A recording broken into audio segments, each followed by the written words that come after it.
Alors, comme pour les deux plateaux précédents, on va regarder ensemble un micro-trottoir qui nous amènera à notre thématique.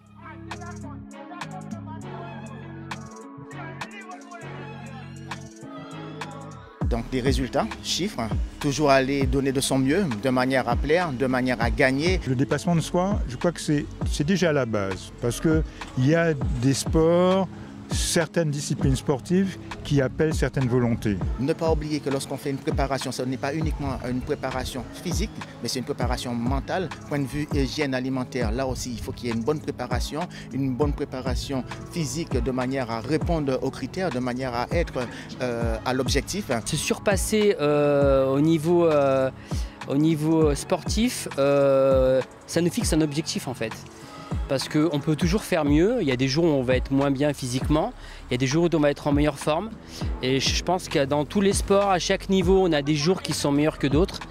Et justement, l'intérêt de faire du sport, c'est d'essayer de trouver à chaque fois un meilleur moyen de se surpasser et de battre des records, pourquoi pas. Il faut rester vigilant dans le dépassement de soi parce que vigilance ne veut pas dire dédaigner sa famille, dédaigner aussi ses relations amicales et surtout ne pas faire de bêtises, ne pas aller dans une histoire de consommation de produits illicites. Le sport reste avant tout un loisir et même sur le plan professionnel reste un moment de plaisir et de partage. Marie-Jo, avant de parler de ta carrière, une réaction suite à ce micro-trottoir. Résultat, on a entendu, chiffres, volonté, hygiène de vie, répondre aux critères, se surpasser, vigilance, plaisir, partage. Des mots là aussi qui sont sortis de ce micro-trottoir. Comment ils résonnent en toi, ces mots? Alors moi, ce que je viens d'entendre, en fait, ce sont tous les, je dirais, tous les ingrédients en fait, qui font la vie d'un sportif de haut niveau. En fait, ça explique vraiment ce qu'on fait au quotidien. Ce sont des mots en fait qu'on doit appliquer, qu'on doit s'appliquer en fait tous les jours. Donc répéter. Et c'est vraiment ce qui va nous permettre en fait le fait d'être concentré sur ces mots-là, qui va nous permettre en fait d'avancer tout simplement. Yann, tu es jeune, 16 ans aussi, début de carrière, mais ce sont déjà toi aussi des mots qui te parlent. Hygiène de vie, santé, attention, partage, plaisir, dont on a déjà parlé tout à l'heure. Alors oui, ce sont des mots qui me parlent du coup actuellement aussi. Par exemple, le partage, il faut savoir que en judo, quand on est ceinture noire du coup premier dan, on est dans la transmission. Je prends l'exemple, du coup je prends mon cas. J'aime le newaza qui est l'une des spécialités du judo. Et par exemple, quand je fais des combats en entraînement avec mes camarades, mes amis, j'aime bien leur apprendre les techniques. Enfin, j'aime bien transmettre ce que je sais à mes camarades. Ouais, c'est beau déjà à cet âge de pouvoir transmettre. Marie-Jo, comme tes deux prédécesseurs, quel palmarès, quelle fierté de t'avoir parmi nous, quelle fierté aussi pour la Guadeloupe, un palmarès éloquent.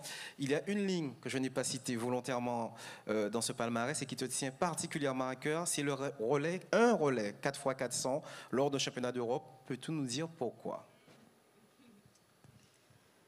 Ben en fait, c'est un relais en fait qui a été gagné par 3 Guadeloupéennes et une Martiniquaise. Donc pour moi, ça représentait vraiment beaucoup. Ça représentait en fait l'outre-mer, le fait de montrer en fait à la jeunesse que finalement en équipe de France, les Antillais en fait pouvaient carrément représenter cette France. Moi, je vais vous dire quelque chose. Moi, j'ai gagné beaucoup de médailles, mais celle-là, elle a vraiment un goût particulier. Pour moi, ce sont des moments qui sont forts. Quelque part, en fait, on fait passer un message aussi. Moi, je crois que le sport... en fait, moi, c'est ce que j'ai essayé de faire pendant toute ma carrière, à travers ces courses. En fait, c'est de passer des messages forts, de dire en fait à la jeunesse, écoutez, quel que soit ce que vous allez entreprendre, vous pouvez faire quelque chose. Ça n'est pas parce qu'en fait on vient de ces petites îles que nous ne sommes pas capables. Moi, je dirais que j'étais habitée par cela. Je pense que ça vient sûrement du fait que lorsque j'étais enfant, ma grand-mère, elle parlait beaucoup de ce qu'ont fait les grandes figures guadeloupéennes. Elle me disait, ben, regarde Gerty Archimède, sais-tu que... et puis, elle aimait aussi mettre en avant Cassius Clay. Pour tout le monde ici, c'est sûrement Mohamed Ali. Mais moi, j'ai grandi en fait avec ça. Donc, ce sont moi, je suppose que ce sont des petites graines en fait qu'elle a plantées et qui m'ont permis justement d'avancer dans la vie. Tu fais référence à ta grand-mère et on a vu dans le film, ça a permis justement à Yann de voir ce qu'était une cabine téléphonique. Hein? Revenons donc à ta carrière et surtout où tout a commencé pour toi à Basse-Terre. Comment tu découvres l'athlétisme et quels sont les ingrédients qui t'ont permis de faire cette belle carrière? Parce qu'on rappelle que tu es de Basse-Terre. Oui, je suis de Basse-Terre. Mon magma. Alors comment moi j'ai débuté? Tout d'abord, je pense qu'il est essentiel que je dise aux gens, moi j'ai grandi à côté d'une rivière qui s'appelle la rivière aux Herbes et j'étais une enfant qui courait tout le temps et qui bougeait, qui grimpait aux arbres. Et lorsque j'étais en école primaire, j'étais la plus rapide de mon école primaire. Donc c'est vraiment quelque chose que j'ai toujours adoré. Et j'étais loin d'imaginer que plus tard, à l'âge de 16 ans, que ma prof, en fait, allait me découvrir un cours de EPS sur 60 mètres. Donc ma carrière, en fait, elle démarre par cela. Donc je suis... cette prof, en fait, elle me découvre. Je fais, en fait, ma première compétition en Guadeloupe. Sur cette compétition, je suis qualifiée pour des championnats de France. Nous sommes en 84. Je ne sais pas, en fait, il y a les Jeux de Los Angeles. Il y a le Grand Carl Lewis. Et moi, je ne sais pas que les Jeux existent. Donc, je suis vraiment dans ma petite Basse-Terre à aller pêcher aux écrevisses, à passer du temps à la rivière. Et je me retrouve, en fait, à ces championnats de France. Donc, ma carrière, en fait, elle débute vraiment, je dirais, par hasard. Et en l'espace de 2 mois, en fait, je quitte la Guadeloupe pour m'installer en métropole.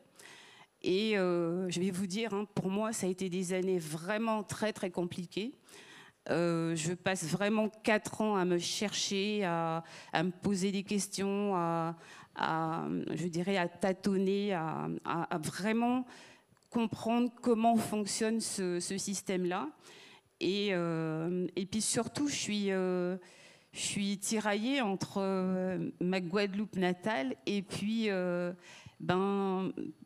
tout ce qui se présente à moi. Donc je mets vraiment 4 ans à comprendre et à imaginer. Et sur ces 4 ans, avec mon talent, j'arrive en fait à me qualifier aux Jeux de Séoul. Donc j'ai 20 ans. Et à la fin de ces Jeux, je fais les quarts de finale. Et puis je me dis, mais c'est pas possible, en fait, tout ça en 4 ans, mais il y a vraiment quelque chose à faire. Donc je regarde autour de moi, je regarde Carl Lewis, enfin, je discute avec beaucoup de monde. Et puis je me dis, mais dans 4 ans, il faut que je gagne ces Jeux.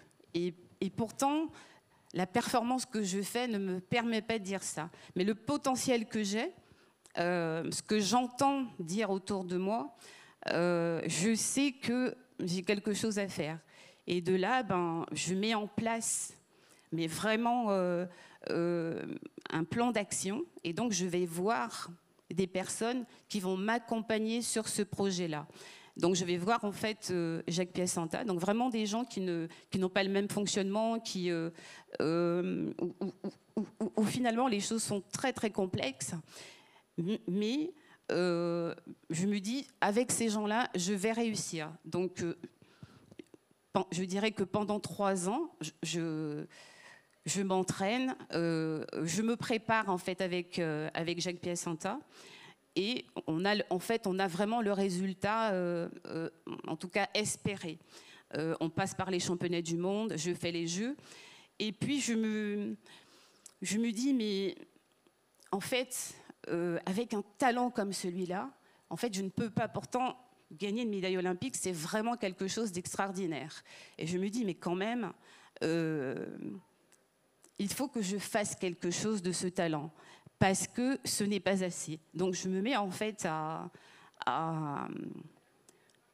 faire plusieurs disciplines et à me dire, mais avec un talent comme celui-là, il faut que je marque l'histoire.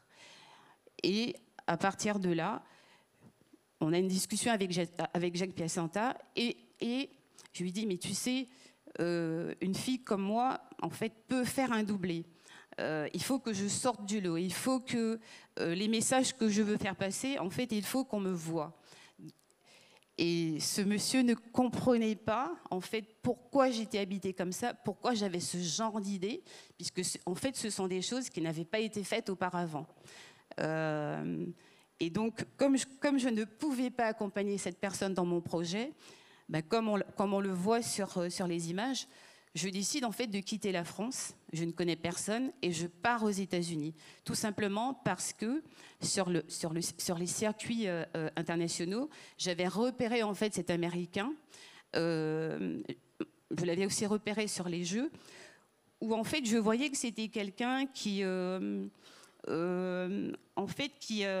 en fait un autre rapport, qui avait en fait une autre approche en fait de la grande compétition. Et surtout, en fait, quelqu'un qui, je dirais, qui accompagnait ses sportifs d'une autre manière. Par exemple, quand moi je gagne au jeu, mon coach français, moi je ressentais de la peur chez cette personne. Et je me disais, mais en fait, ce que j'ai fait avec lui ne reflète pas en fait le potentiel que j'ai.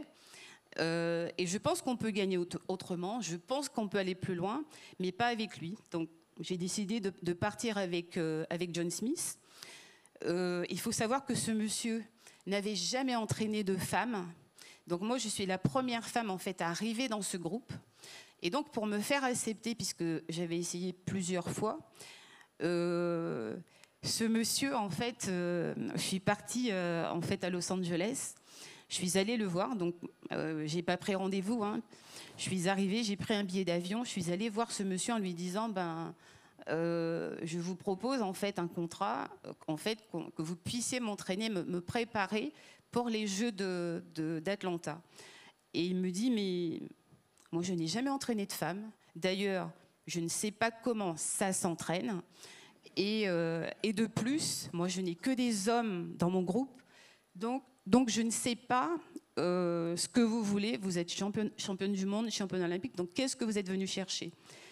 Et en fait, j'ai répondu tout simplement, mais écoutez, vous devez m'entraîner comme vous entraînez les hommes. Et il m'a dit, écoutez, je pense que vous pouvez rentrer en métropole, mais comme vous êtes là, vous allez faire une séance en fait avec nous. Juste pour vous remercier, parce que c'est quand même incroyable que vous soyez sortis de chez vous en France et que vous soyez là pour me demander cela. Et je pense que c'est la chose qu'il n'aurait jamais dû faire, puisque je pense que j'ai couru plus vite que ces champions olympiques dans le groupe. J'ai foutu un bordel. Et donc ce monsieur était... il ne comprenait plus ce qui se passait. Par contre, après, je vomissais dans un coin, je ne pouvais plus me lever. Je ne pouvais plus marcher. J'ai mis plus d'1 heure pour rentrer à mon hôtel. Mais à la fin de cette séance, ce monsieur, en fait, a décidé de me prendre dans son groupe, parce qu'il a vraiment vu l'intérêt pour lui d'avoir une personne comme moi dans son groupe. Donc, en fait, qu'est-ce que j'ai mis en place? Moi, je dirais que j'ai été une personne curieuse, entêtée. Quand on me disait non et qu'on me mettait dehors par la porte, je rentrais par la fenêtre. Et tout ça parce que, en fait, pour moi, il était tellement essentiel, comme elle me disait, ma grand-mère, avec ce talent. Mais tu te rends compte, il y a beaucoup de gens qui ont un talent, ils ne l'ont pas trouvé. Et toi, tu l'as trouvé, mais vis-à-vis de toutes ces personnes, mais tu n'as pas du tout le droit de le gaspiller. Donc, vas-y, fais ce que tu aimes et surtout, fais-toi plaisir et montre-nous, montre l'exemple parce que tu as vraiment quelque chose en fait à donner aux gens. Ouais, bravo, bravo.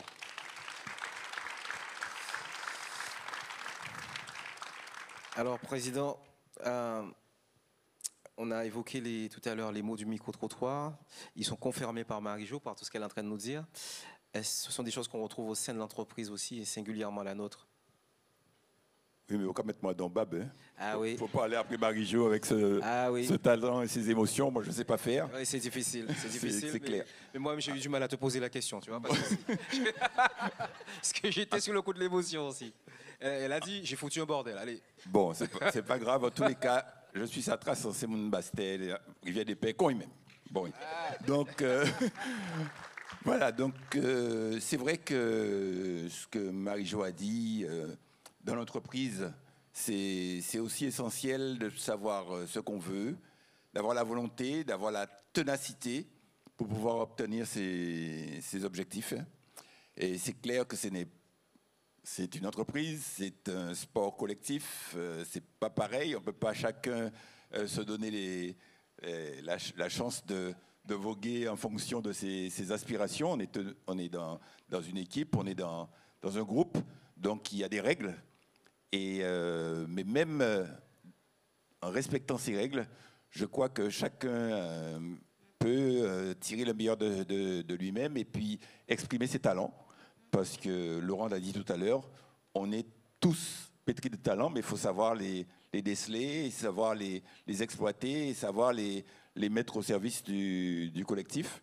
Donc, ce que j'invite à tous, c'est faire un peu d'introspection et d'avoir la chance que tu as eue de pouvoir déceler ce talent qui est en nous et de le mettre tous les jours sur le métier, et puis refaire tout en respectant bien sûr les règles qui sont dictées par la vie en équipe et le respect des objectifs de l'entreprise. Merci, Président. Talent, oui. Oui, merci, oui.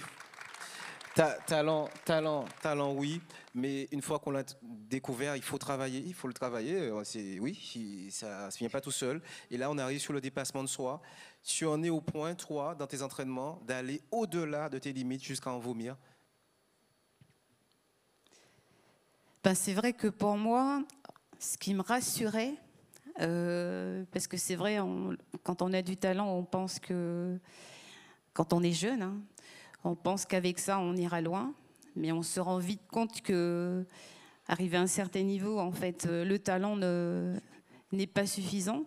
Et puis surtout, on se rend compte que les autres, en fait, les voisins, ils en ont autant que nous. Et donc là, en fait, il faut vraiment prendre la décision de travailler et de travailler plus, de mieux faire les choses, de bien se concentrer. Et là, je pense que je suis sûrement devenue la championne en fait vraiment de ce qu'on appelle aller au bout de soi, parce que pour moi en fait le travail il devait être bien fait, et donc le fait de vomir en fait après chaque entraînement, en fait je me disais là ça veut dire que tu as vraiment été au bout, et donc ça veut dire aussi que quel que soit le résultat sur le championnat, je n'avais rien à me reprocher parce que en amont, j'avais fait tout ce qu'il fallait. Donc, pas d'excuses en se disant, je me suis pas bien entraînée, j'ai pas fait les choses correctement, je suis sortie la veille, je suis partie avec les amis. Vraiment, c'était, moi, je mettais en fait un point d'honneur à cela. Et il n'y avait rien qui pouvait venir déroger à cela. Par exemple, quand j'arrive en fait à Los Angeles, j'ai cru comprendre sur les premiers mois que les amis que j'avais croyaient que j'avais sûrement ouvert, je ne sais pas, une agence de voyage et que j'allais faire visiter tout le monde Los Angeles. Lorsque je me suis rendu compte que j'avais trop de gens qui venaient me voir, j'ai fermé la porte aux amis en disant moi je ne suis pas là pour ça, je peux vous héberger mais c'est niet. Et puis vous savez, quelquefois il y a des gens qui peuvent avoir un ascendant sur vous. Donc moi j'avais pris un rouge à lèvres dans ma salle de bain et j'avais écrit en fait la performance. Et lorsque sur 400 mètres on écrit 48 secondes, pour les gens qui comprennent, c'est une performance. Aujourd'hui, c'est encore le record, le record olympique. Lorsqu'on écrit ça en fait chez soi et que tous les matins, quand on se réveille, la première chose que tous on va faire dans cette salle le matin, on va tous à la salle de bain faire pipi. Ben, lorsque je me réveillais à Los Angeles et que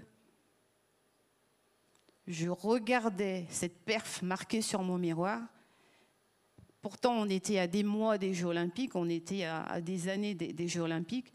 Moi j'avais en fait un papillon qui se promenait dans mon estomac, vous dire comment j'étais pas bien. Et là je me disais, je mettais mon short, mes baskets, et je commençais à 6h du matin en fait pour aller faire un footing le matin sur la plage de Santa Monica. Et je commençais comme ça, pieds nus dans le sable en me disant t'enfonce pas, serre les fesses, monte les genoux dans le sable et fais ton footing et t'as rien à dire, tu la fermes et t'y vas. Et je pense que c'est comme ça en fait qu'on arrive à tenir le coup, à repousser en fait les gens qui vont pas toxiques, on va dire, qui ne vont pas dans le projet. Et puis en fait on s'entoure vraiment des personnes qui nous apportent de l'énergie, qui nous apportent des solutions, en fait qui sont là vraiment pour nous accompagner réellement dans cet objectif-là. Ah, merci.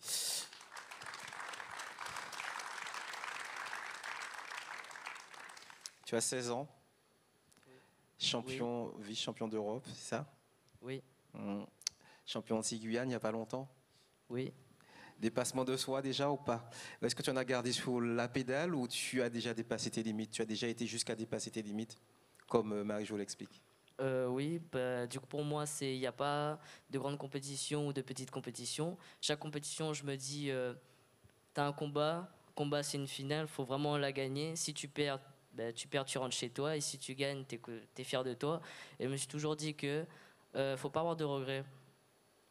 Faut vraiment se donner à fond à chaque combat, comme ça, après tu vas pas te dire fallait que je fasse ça, fallait que je fasse ci. Et pour moi, je suis quand même très fier de mon année. J'ai fait un bon parcours, même si j'ai perdu au championnat de France. Je termine sur une saison incroyable, même s'il me reste les championnats du monde, et je vais quand même tout donner pour les championnats du monde. Et ça demande bravo. Ça demande un peu comme ce que Marie-Jo dit, oui, de marquer la performance dans la tête et effectivement de cracher un peu les poumons. Président, le dépassement de soi au Crédit Agricole, c'est possible aussi? Ouais, c'est possible et c'est souhaitable. Je ne dirais pas d'arriver au stade de Marie-Jo quand même. Hein. C'est pas souhaitable. Mais c'est vrai que chaque jour, quand on arrive au boulot ou au Crédit Agricole ou ailleurs, hein, dans l'entreprise, il est important de donner le meilleur de soi. On n'est pas toujours en pleine forme, mais n'est pas toujours tip-top. Mais si on sait qu'on est venu pour gagner, on est venu pour gagner à titre individuel, faire le job, mais aussi pour que l'entreprise gagne, parce que ce n'est pas par hasard qu'on obtient les résultats que le directeur général nous a exposés tout à l'heure. Hein. C'est vraiment que chacun mouille la chemise. Donc c'est pour ça que je reste convaincu que l'engagement, la performance et je dirais, est-ce que je parlerai aussi de préparation mentale, on en parlera peut-être tout à l'heure, mais c'est important qu'on puisse... on ne vient pas au boulot la fleur au fusil, on vient aussi pour performer, on vient pour gagner. Au sport, on ne triche pas. Et président, vous trichez. Parce que vous regardez mes fiches. Oui, on va parler de la charge mentale et de la préparation mentale. Et justement, avec Florent tout à l'heure, on a parlé de doute. Et là, effectivement, il y a des moments difficiles parfois au sport comme dans l'entreprise et une charge mentale, émotionnelle difficile des fois à gérer et à avancer. Yann, ce sont des moments que tu vis déjà à ton âge ou pas? Et si oui, comment tu les gères? Du coup, oui, par exemple, les championnats de France. Ben, sincèrement, je suis allé au championnat de France et je me disais que j'allais gagner parce que cette année, j'ai quand même fait podium à tous les championnats.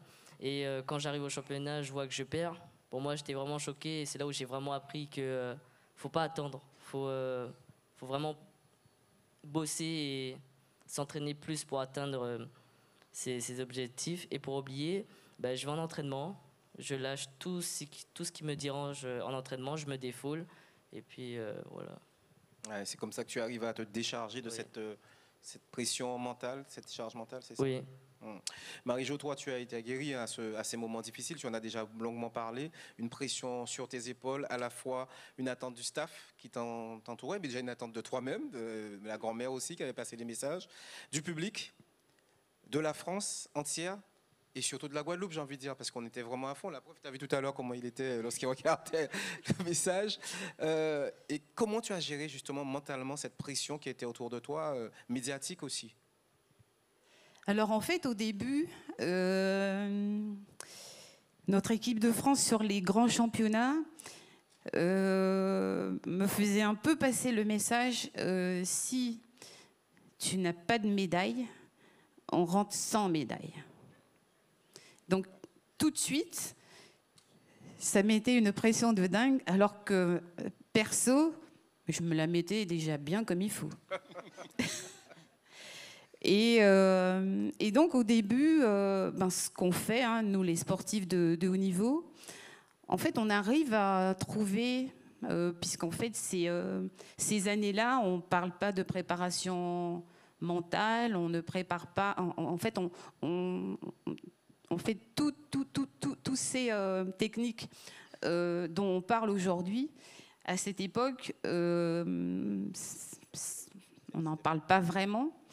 Et donc, moi, ce que je fais, en fait, j'utilise de la visualisation, de la respiration, mais ce sont des choses, en fait, que finalement, moi, j'ai découvert ça toute seule. Et vers la fin de ma carrière, lorsque, en discutant avec les gens qui préparaient les sportifs de haut niveau, en fait, on nous a expliqué, voilà, c'est ça, en fait, la préparation mentale. Donc, finalement, ce sont des choses que moi, j'ai trouvées toute seule. Je vais vous donner, en fait, un exemple. Lorsque on me voit, en fait, au départ des Jeux de Barcelone, quand je rentre sur la piste, j'ai tellement peur. J'ai tellement peur. Peur de passer à côté, peur de perdre mes chaussures, peur de tout. Et donc, moi, je rentre. Et en fait, moi, je me parlais. Donc, au fur et à mesure que je me rapprochais, en fait, pour aller vers les starts, je rentrais comme une petite fourmi. Je me sentais avec les 80 000 personnes dans un stade. Et je me dis, waouh, est-ce que tu te rends compte d'où tu viens? En fait, on a des pensées parasites qui viennent en fait à ces moments-là. Et en fait, il faut savoir se parler pour les repousser. Et donc, je repoussais ces idées. Et au fur et à mesure que j'avançais dans le stade, moi, je me transformais. Et je restais très, très, très concentrée. Et lorsque je suis arrivée en fait en finale, derrière mes starts, je vous jure, moi, la Guadeloupe, elle était toujours dans ma tête. Et j'ai eu en fait une petite vision de ma rivière. J'étais là, mon cœur, il battait tellement fort que j'avais l'impression qu'il allait se sauver, tellement il y avait de la pression. Et il battait comme si j'avais déjà fait la course. Donc vous dire, quand vous avez ça avant la course, vous vous dites, mais comment je vais faire? Et je suis debout derrière mes starts. Et il y a cette idée qui vient de la rivière. Et d'un coup, vous savez, la rivière, en fait, elle a un bruit de l'eau qui coule. Et je ne sais pas pourquoi, quand quand j'ai eu en fait cette vision-là, d'un coup, mon cœur, en fait, il a commencé à ralentir. Et là, je me suis dit, mais qu'est-ce qui se passe? Parce qu'il se passe un film hein, avant le départ d'une course comme ça. Et je me suis rendu compte, en fait, qu'avec cette idée-là, j'arrivais finalement en fait, à me calmer avant le départ de la course. Et d'un coup, je me suis sentie bien, j'ai fait ma petite respiration. Et je me suis rappelé d'une chose où ma grand-mère m'avait dit, je l'avais eu au téléphone, elle m'avait dit, tu sais quoi? En Guadeloupe, il y a des grands écrans partout, ils attendent qu'une chose. T'as pas intérêt de les décevoir. Une pression supplémentaire. Et là, vous avez ça avant la course. Et je peux vous dire que, pour moi, le moment vraiment libérateur, c'est vraiment le moment où le start. Et là, mais il n'y a personne qui peut rien contre moi. Parce que là, la pression, elle est partie. Et je crois que dans toute ma carrière, toutes les courses auxquelles j'ai pris part et qu'avant, il n'y avait rien qui m'a empêché d'y aller, comme par exemple Sydney, je savais quoi faire. Je pense que la compétition, en fait, elle est dans mon ADN. Et c'est quelque chose, en fait, j'ai toujours su comment faire pour gagner, comment faire pour m'en sortir dans une course. Et je pense que c'est, vous savez, le fait de vomir, le fait d'être sûr, en fait, qu'on a été au bout de soi, en fait, ça vous donne une force incroyable quand vous êtes dans la course. Donc, quand on se prépare, quel que soit ce que vous avez à faire, si vous êtes bien préparé, ben en fait, vous avez de la confiance. Et quand on a de la confiance, avec de la confiance, on fait ce qu'on veut. Et on fait peur aux autres. Ouais.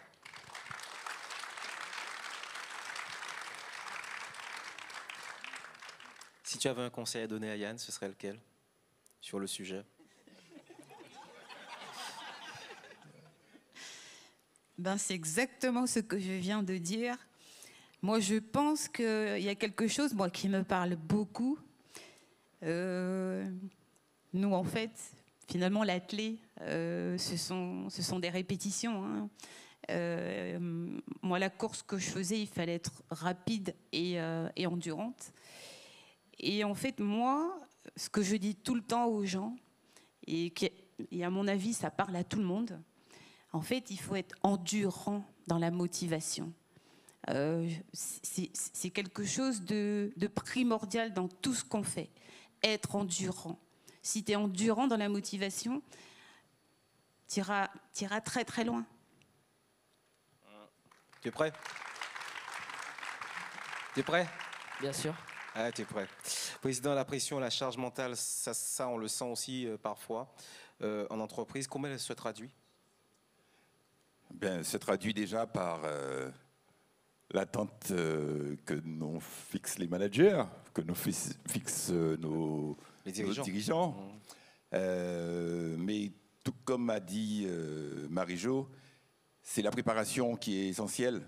À partir du moment on s'est bien préparé, à partir du moment qu'on connaît bien ses gammes, à partir du moment qu'on a la visualisation de la course, parce que toute la pression d'avant, mais dès qu'elle a entendu le starter, elle savait qu'il fallait courir à telle vitesse les 100 premiers mètres, à telle vitesse les 200 mètres, à telle vitesse les 300, à telle vitesse les 400. C'est-à-dire qu'elle savait comment dérouler sa course. Eh bien, c'est la même chose. Moi, je vous avoue que le travail que fait un salarié du Crédit Agricole, je ne pourrais pas le faire. Parce que c'est 20, 30, 40 appels qu'il faut gérer et clients qui sont demandeurs, qui attendent des réponses et auxquels des délais qu'il faut respecter. Et il faut répondre à tout le monde. Moi, dès que j'aurais répondu aux 3 premiers, j'aurais oublié les autres. Ça, c'est... Non, mais c'est comme ça que moi je suis. C'est pour ça qu'il y a tout le monde ne peut pas faire tous les boulots. Ou bien, il faut se préparer, il faut s'entraîner et il faut le faire. Il faut être... c'est pas toujours naturel. Quand je dis que je ne pourrais pas le faire, ce n'est pas naturel chez moi. Il y a des gens qui disent que c'est naturel, il y a des gens qu'il faut s'entraîner. Et avec l'entraînement, on y arrive toujours. Alors, pour s'entraîner, comme on a dit tout à l'heure, il faut des coachs. Il faut que à l'école, la chance qu'on a, c'est d'avoir parfois des mentors quand on veut arriver à des stades plus élevés. Quand on veut être leader, il faut aussi être mentoré. Moi, je ne suis pas non plus un leader naturel. J'ai aussi fait de la préparation mentale, j'ai suivi des stages avec Anthony Robbins, tout ça pour arriver au niveau où je suis. Et je sais que c'est permanent, c'est pas naturel. Il faut continuer chaque jour à se dire qu'on n'est pas arrivé au sommet. Il faut, quand on veut aussi mentorer les autres, quand on veut coacher les autres, il faut qu'on le soit soi-même. Donc, ce que j'encourage tout le monde, c'est de bien sûr connaître ses gammes, bien sûr répéter ses gammes, mais je vous encourage aussi à celui, quand vous avez à côté de vous quelqu'un qui flanche pour des raisons X et Y, la vie personnelle, la vie familiale, il faut être à ses côtés pour pouvoir l'aider et pouvoir, au bénéfice de tous, au bénéfice de l'entreprise. Oui, on parle là de l'entourage, on peut l'applaudir. On parle là de l'entourage, le collectif autour de l'individu qui prend toute son importance. Par exemple, toi, Marie-Jo, tu as dû faire des choix forts durant toute ta carrière. Comment tu t'y es prise? Forcément, tu t'es entourée, tu as un peu déjà donné quelques éléments de réponse. Alors en fait, c'est vrai que l'entourage pour le sportif de haut niveau, en fait, il est vraiment important. Moi, comme je l'ai dit, en fait, moi, je discutais beaucoup en fait avec ma grand-mère. Lorsque j'étais en fait en compétition, moi j'avais vraiment quelqu'un dans cette équipe qui était une Martiniquaise, qui était l'une de mes meilleures amies, où je me mettais vraiment avec cette personne parce que je savais que en chambre, cette personne en fait ne parlait pas compète, elle était très décontractée. Enfin moi j'étais plutôt quelqu'un de certainement très concentrée, très stressée, et donc c'est une fille qui était pleine de vie, donc et qui avait envie d'avancer. Donc moi je lui apportais en fait ce sérieux et cette connaissance en fait de passer les tours, et elle m'apportait en fait ce côté décontraction. Donc en fait il faut se connaître pour savoir ce qui est bon pour soi.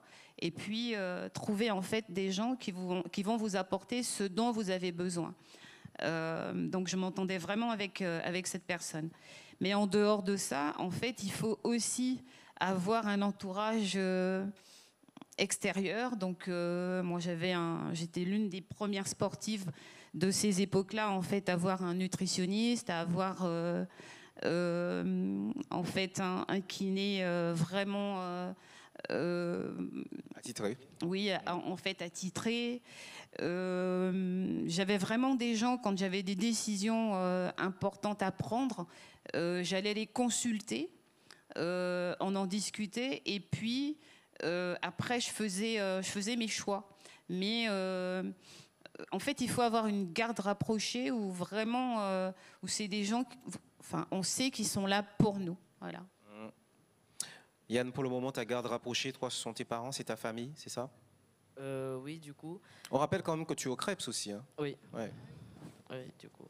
Et du coup, pour dire que quand je vois mon père qui a toujours été présent dans mes compétitions, il a toujours voulu me voir jouer, par exemple, une anecdote où j'étais parti pour un championnat du rugby à Saint-Martin, et le même jour mon père y travaillait, et du coup il devait aller faire un truc important à Saint-Martin aussi, et il pouvait pas venir, et là je vois, il vient à la compétition, et en fait il s'était libéré juste pour moi, juste pour me voir, et du coup c'est ça que j'ai bien aimé. J'ai toujours voulu gagner pour montrer à mes parents que voilà, ce qu'ils font pour moi depuis tout petit, ce n'est pas pour rien. Et aussi je vois ma mère aussi que quand je rentre à la maison, même sans médaille, elle a toujours été fière de moi. Elle me disait tout le temps, ouais, même si tu es rentré sans médaille, tu as toujours j'étais toujours allé au combat. Quand je vois ma sœur aussi, qui est vice-championne de France, championne anti-Guyane 2 fois, championne de la Guadeloupe, elle me suit aussi. Mon petit frère aussi. Oui. Et du coup, mon petit frère qui est aussi judoka et mon autre petit frère qui est rugbyman, qui a fait aussi ses championnats de rugby il y a quelques semaines. Et juste pour dire que dans la famille, on est dans le monde du sport, on est une famille sportive et c'est ça qui fait notre force. Comme j'ai dit tout à l'heure, j'ai peut-être perdu mes championnats de France. Déjà, on ne perd pas, on apprend. Et pour dire que certes, j'ai perdu, mais je reviendrai quand même plus fort l'année prochaine. Ouais, bravo, bravo. Ah, je voudrais profiter justement pour vous demander d'applaudir tous les parents qui accompagnent leurs champions, qui sont là derrière. Oui, il y en a dans la salle, ils sont dans la salle. Les parents de tous ces champions-là, ils sont là. Ton papa, il est venu avec toi aujourd'hui encore. Il a fait l'effort d'être là, Yann. En tout cas, bravo. Bravo à vous. Marie-Jo, le mot de la fin, un dernier mot avant de passer aux questions de la salle. Je suis sûr qu'il y en aura. Alors moi, j'ai été ravie de passer ce moment avec vous. Je vous remercie encore de toute cet amour en fait que vous nous donnez. Enfin, en tout cas, moi, ça me touche vraiment beaucoup parce que vous avez vraiment compté en fait pendant toutes ces années. Vous m'avez donné beaucoup de force et j'avais vraiment envie d'être la voix, tout simplement, de ceux qui n'en ont pas. J'avais envie en fait qu'on nous voit autrement. En fait, que l'imaginaire en fait des gens, des autres, en fait qu'il change sur nous. Donc tout ça faisait que je relevais la tête. Je relevais la tête et je me disais mais on a des messages forts à faire passer. On a besoin de montrer et de dire qu'on est bien, qu'on est fort et que comme souvent, lorsque je suis arrivée en France dans les années 90, on dira, dès qu'on disait je suis anti, ils font la fête et ils savent faire que ça. Et j'en avais marre en fait d'entendre ça. Et en fait, c'est tout ça qui donnait cette force-là. Donc, je vous dis merci tout simplement. Prenez soin de vous. Moi, je ne dirais pas faites du sport. Je dirais pour ceux qui n'aiment pas le sport, faites une activité physique, faites-vous du bien. Et puis, comme je l'ai dit tout à l'heure, je pense que c'est vraiment important dans ce que l'on fait de vraiment être endurant dans vos motivations. Voilà.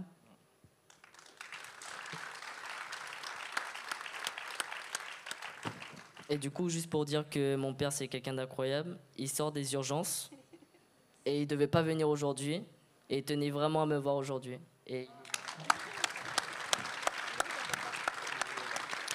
Oui, c'est pour ça que je t'ai dit tout à l'heure, félicitations parce qu'il est là et je sais ce qui s'est passé. Donc voilà, on ne va pas en débattre là, mais en tout cas, bravo et félicitations à ton papa qui a fait l'effort. Je suis moi-même dans l'émotion. Merci en tout cas à ces 3 grands champions qui sont venus avec nous et qui nous ont fait le plaisir de se rendre disponibles pour être présents ici au Cinestar. Je vais les rappeler. Laura Flessel, la guêpe, viens. Flo Pietrus, 2,03 m de muscle. Marie-Josée Pérec. On va rappeler Enzo Loubert. Et bien sûr, Alexandre Cassin. On va également rappeler Monsieur Benoît Lozuc, directeur général du Crédit Agricole Mutuel de Guadeloupe. Monsieur Laurent Noirot, directeur général adjoint du Crédit Agricole. Et Madame Irène Bloch, responsable du sponsoring au Crédit Agricole SA. Alors, avant de laisser la parole à Émile Lafortune, le président du Crédit Agricole, je voudrais appeler quelqu'un qui est là dans la salle. Je vais appeler Hélène Bourreau. C'est la sœur de Yann Bourreau. Championne Antilles-Guyane. Double championne Antilles-Guyane. Hélène, Sous vos applaudissements, s'il vous plaît. Je crois que le président Émile Lafortune a une surprise pour toi.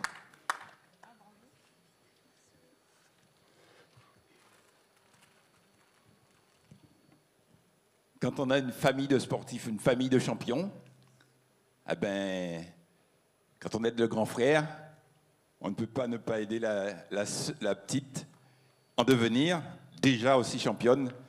Et on a le plaisir de t'offrir un kimono pour continuer, dédicacé. Teddy Riner. Par Teddy Riner, bien sûr. Voilà. On te souhaite une longue et belle carrière, comme ton frère. Un petit mot peut-être, Hélène. Merci beaucoup. Et félicitations à mon frère.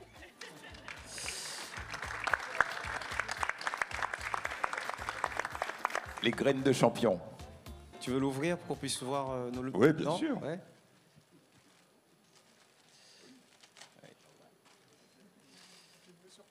Ah oui, il faut la...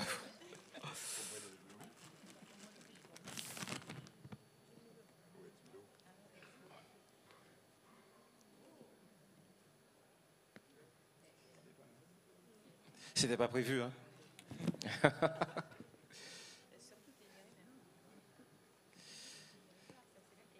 Ah, signé de Teddy Riner avec le logo Crédit Agricole, hein, surtout, tu as vu? Bravo.